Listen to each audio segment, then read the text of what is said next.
I rather lose a chance kaysa maano yung ano ko, feelings. Anong tawag doon? Breakdown. Breakout. Hindi. Kaysa masaktan yung feelings ko or maano yung feelings ko. Mas gusto ko yun. Kasi hindi ako aamin tayo hanggang mamatay.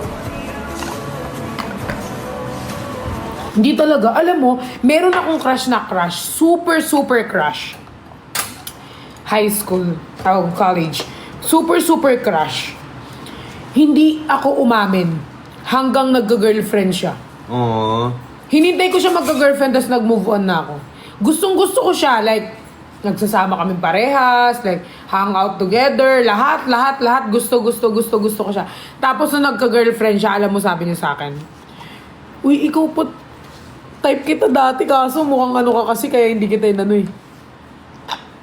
So parang may feelings both ano, pero parang hindi. Alam mo yun, parang mas inano mo yun. Pero masaya na ako na may girlfriend. Hindi ko alam yan.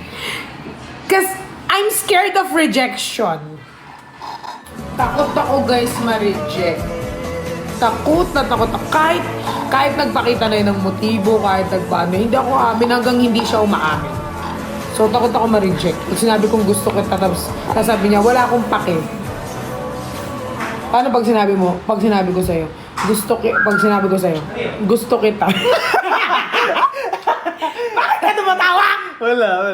Pag sabi ko, gusto kita, RZ. Ulan. Gusto kita, RZ. Tapos sabi mo sa akin, wala. Thank you po! Hindi ka magtinigin ko, sabi mo, wala akong pake. Gusto kita, RZ. Kapampangan ka pala, Ate Pearl. Kapampangan.